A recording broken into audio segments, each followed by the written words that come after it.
Mano chakre January mar last year nyaka sani TSC wacho ni giseyudo kum ne jopuonje mabende osedonjnegi gi cases mago mag rocho nyithindo e sikul, nyalo bedo timbe mag anjao e kind mamoko. Jopuonje 111 to par ni ok gin nyiri kende ema irocho ratiche, kata mana nyithindo ma yawuoyi japuonje ma nyiri wacho ni jopuonje ma mine bende rocho nyithindo ma yawuoyi. Koro wacho ni chakre Januar mano mar higa mokalo nyaka sani cases gin 111 to gima nomako wang'a e cases mag hiu mago early pregnancies. Nitiere constituency moro e county wa mano ma Kisumu e higa mar 2023 teenage pregnancies nantiere kanyo 3,816 wach moro malit e kind learners mag 10 to 14 years old. Aparo ni mano ikinyal mna medo lose wi mano bang'e abro bedo kaka ote. Okay. Mano en gima lit ahinya considering ni nyithiwa mathindogi mako ich kaka gitindo to kaka dwa wacho mbele ni wach dhierni e achiel kuom gik mamiyo nyithindogi timore kaka timore ni. To be mana kaka japuonjo wacho mentorship. Mentorship wachno asiro kabisa.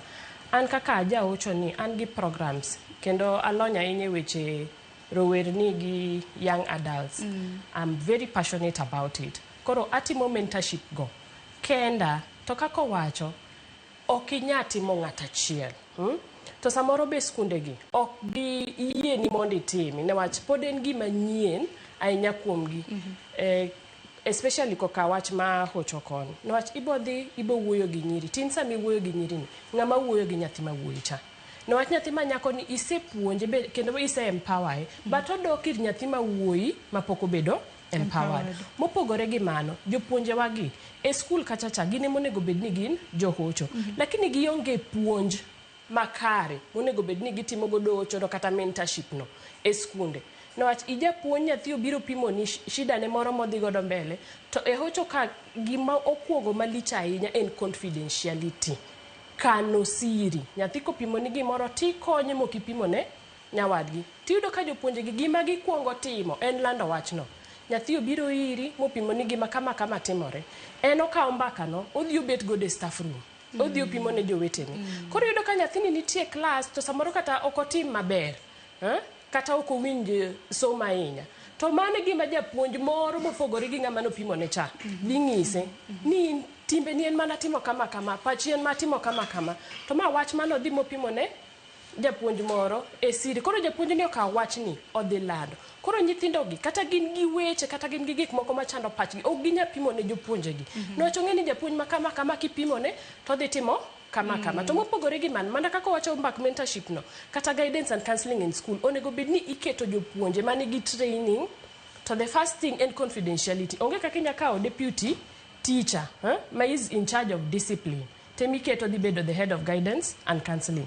Ok timre. Koro mentorships gi onego tim kaka ana time for free tatime gi johocho wetena to adhi to puonjo nyithindo gi newach ndalo machon cha ni yudo ka nyathi puonjo ni nitie gin gi wei ni gimoko mapuonjo gi ni nyako kisepong to nego bedni luokori kama kisechako tinde onge. Koro ana kawo tingno kamara apuonjo nyako atime skunde atime kanisni atimo kata mana estate kama wantie osiepe nyithindo apimo negi niya nyako kisepong onego bedni luokori kama kisechako dhi e dwe onego bedni timo kama kin gi wach ma kama.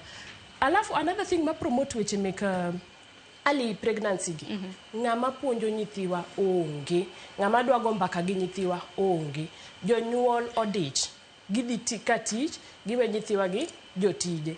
To kata kok gidich pod wan gi gik moko ka tabu. E luowa kae kaka idwa bet piny gi nyathi pimo ne weche nindruok gi dichuo gimonego bedno timo gi dichuo pod waluor. To magi mbekni manyakwago newach kokwago gi nyithiwa gigogi gi jok moko to gineno gi e mbui kata gigogi gi mbesegi to mbesegi magigo godo mbaka gi gionge experience to gionge puonj moromo. Koro en odhi opimo gi nyawadgi chon ng'ise ni an asechako timo kama ibe onego bedni timo kama.